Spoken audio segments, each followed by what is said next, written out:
Fala galera, beleza? Vamos lá então para a gente repercutir as coletivas, né, que acabaram abrindo o dia de hoje com a informação, com a notícia, não a informação, que o Grêmio está no mercado da bola atrás de contratações. O grupo está sendo questionado, que agora ele é um grupo que pode não conseguir atingir o objetivo da temporada. E aí a torcida aqui em conversa nos bastidores, aqui em grupo de WhatsApp, em troca de mensagens, ainda se fica falando, questionando sobre o Thiago Santos.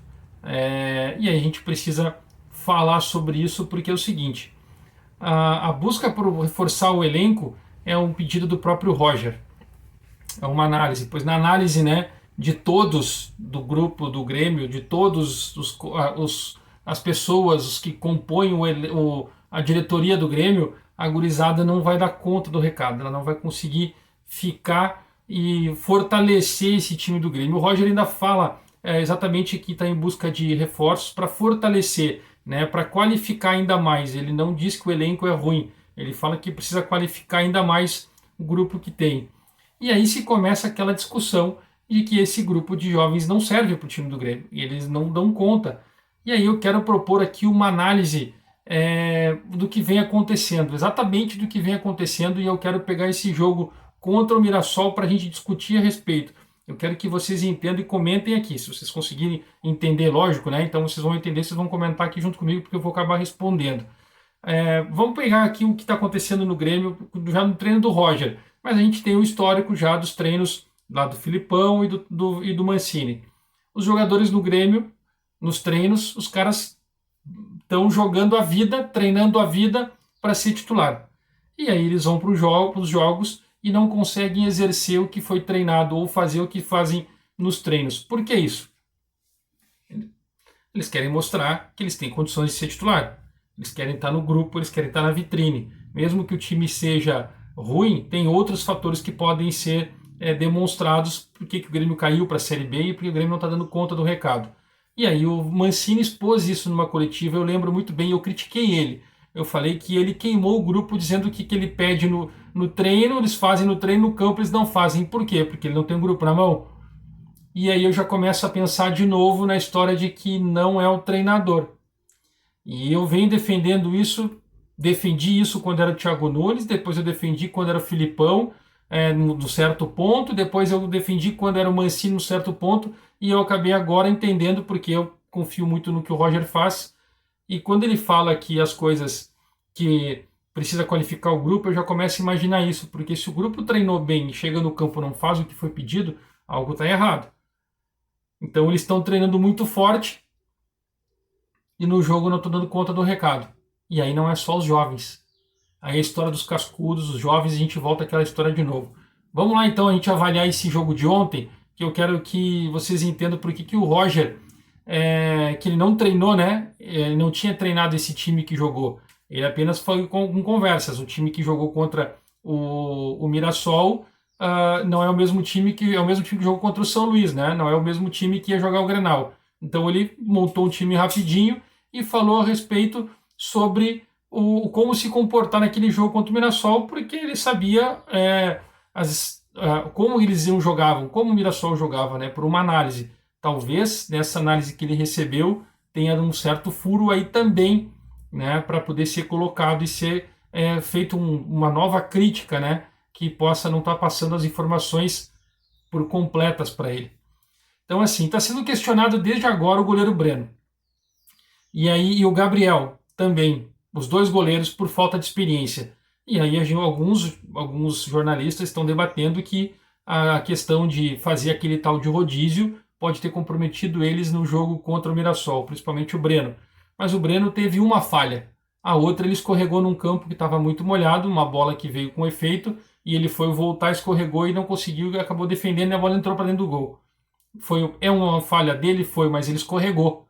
Se ele tivesse com o pé calçado, não teria sofrido o gol, teria defendido a bola. Mas o primeiro gol, foi uma falha dele, porque ele espalmou na cabeça do jogador do time, do Camilo. E aí tu fica se questionando sobre os dois goleiros. Vamos lá. depois dos goleiros, né, tu começa a analisar exatamente sobre o Pedro Jeromel, porque não tem mais idade, porque ele não aguenta mais o ritmo, ele não aguenta mais a pegada. E aí depois vem a conversa, veio falando sobre o lateral direito Orejuela, que não conseguiu acertar nada ontem e que, na verdade, ele até conseguiu fazer sim alguns lances. Ele acerta um cruzamento na cabeça do Janderson, que erra o gol, cabeceia a bola na trave. O Nicolas, pelas suas falhas na marcação, né, que acabou gerando os gols. E o atacante Churin, que a gente já vem falando há muito tempo, que não tem tido, não está tendo sorte, né? Na verdade, muitos falam que ele é muito ruim, que ele é horroroso, mas eu vou colocar que não está tendo sorte em jogar num time bem entrosado desde que ele chegou. Mas não falaram do Diego Souza, porque ele fez um gol, mas então falaram porque ele é o cara que só fez o gol. E ele não ajuda no comprometimento com a marcação. Isso não foi dito. O Orejuela correu e brigou, certo? E ainda acertou o cruzamento para o Janderson. O Breno cometeu apenas uma falha e a gente tem que tratar como natural, porque todo mundo pode cometer falha. O resto do time agora tem que correr por ele, porque ele também, quantos gols ele salva? A gente não pode condenar ele porque ele falhou numa. O Grêmio foi eliminado. Beleza. Foi eliminado? Ele foi culpado? Não. A culpa não passou por ele. Ele também teve uma parcela, mas não passou por ele. O Orejuela correu, brigou, mais errou do que acertou. Mas ontem, quem errou e quem acertou? Quem foi 100% ontem? Quem teve 100% de acerto ontem? O Janderson, que errou o gol, e aí? Teve dois lances na cara do gol que ele perdeu que não podia perder. Atacante não vai perder. Faz o quê? E claro que o Orejuela tomou aquele drible desconcertante, eu quero deixar claro, né? Aquele drible desconcertante no terceiro gol do Mirassol. Que ele dá o corte, toma o corte, e aí depois ele dá um corte de novo no Bruno Alves, e o Jeromel tá aqui tentando dar nas costas do atacante para desequilibrar ele. Faz o quê? O Nicolas, ninguém fala porque ele acertou os cruzamentos, só falaram que ele cometeu uma falha, mas ele acertou os cruzamentos, então morreu. O que vale para ele é o que ele acertou. Mas a gente achou um lateral. Tudo bem, então a gente tem que achar um posicionamento para alguém fazer a cobertura dele. Só que o Roger acertou o posicionamento dele, que depois ele não comprometeu mais. Ele voltava para marcar e o time do Mirassol não atacava mais pelo lado direito deles, lado esquerdo do Grêmio. Ali ele acertou. Ali ele já conseguiu ajustar. Mas o Grêmio já tinha tomado 2 gols, né? Já tinha tomado 2 gols. E aonde está o problema dos jovens que foi dito ontem que precisa melhorar a qualidade? E que esses jovens podem não ter uma pressão, podem sofrer uma pressão e podem não corresponder ao que está se buscando para a temporada. Eu digo sobre o Rildo, sobre o Gabriel e sobre o Bitelo. O Bitelo praticamente ontem correu por todo mundo e acabou não fazendo nada. Mas o Gabriel era o meio armador, que estava construindo, que conseguia construir. Ele tirou para botar um meia, que não jogou. O Benítez ontem não fez nada. Ele tirou o Rildo, e aí eu entendi porque ele tirou o Rildo e ele botou o Elias, porque o Rildo tomou uma pancada no tornozelo e inchou. E aí ele estava sentindo dor, por isso que ele saiu. E aí o que aconteceu? O Grêmio tem que buscar a sua forma de atuar numa situação em que precisa proteger o sistema defensivo. Eu falei no meu vídeo de análise ontem e eu quero deixar claro aqui a respeito do Thiago Santos. O vídeo está longo, mas é exatamente sobre o Thiago Santos, que é a questão mais importante. Porque o Thiago Santos, ele até pode ser o cara que briga, que lute, por isso que eu falei no início do vídeo, que é o cara que se doa nos treinos e ele merece ser titular. Só que quando ele vai para um jogo, pega um time um pouco mais organizado como o Mirassol, o Thiago Santos acabou comprometendo pelo seguinte fator: ele não guarda posição, ele não ficou parado, ele era para ficar parado, cravado na frente da zaga, ele não fez isso.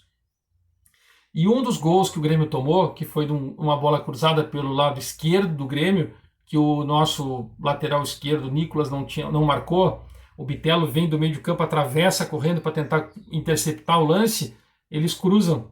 E o Thiago Santos, tem até um videozinho já rolando na internet, e o Thiago Santos está entrando na área e o centroavante dos caras ficou parado na marca do pênalti. E o Thiago Santos entra em diagonal, assim, para poder fazer uma linha para tentar interceptar o cruzamento, e a bola passa na frente dele, o centroavante vai lá, domina, chuta e faz o gol. E aí? O erro do Thiago Santos? Não. Eu quero dizer o seguinte, o Thiago Santos, no outro lance que foi o terceiro gol do Mirassol, o Thiago Santos dá um bote lá na linha do meio campo. E ele tomou o drible, né? E a bola foi lançada pro atacante, que entrou correndo, fez o drible no Orejuela, no Bruno, e aí fez o gol. Ele estava fora de posição. Nosso volante estava fora. O primeiro volante, que o Grêmio estava marcando num 4-1-4-1, ele tinha que ficar entre as duas linhas de meio. Entre as duas linhas. E ele não ficou, ele foi dar o bote lá no meio campo. Então, assim, ele acaba comprometendo os dois zagueiros, que têm qualidade. A gente não pode falar do Jeromel, e aí estão falando que o Jeromel já encerrou a carreira, que chega, que não dá mais, que não serve. Mas o Jeromel, junto com o Kahneman, são os dois melhores zagueiros que o Grêmio tem. O Kahneman ainda vai voltar. Então é uma questão de posicionamento do nosso volante para dar cobertura para os dois zagueiros. E aí quando tu joga com o Fernando Henrique, que eu sugeri aqui no vídeo anterior, o Fernando Henrique é esse cara que fica postado. No jogo que o Grêmio venceu o São Luís, o Vila Sante ficou postado. Ele obedeceu taticamente. O Thiago Santos não consegue fazer isso. O Thiago Santos quer sair para armar, ele quer dar um passe, ele quer dar uma assistência, ele quer fazer o lançamento. Não precisa, amigo. Fica na tua ali.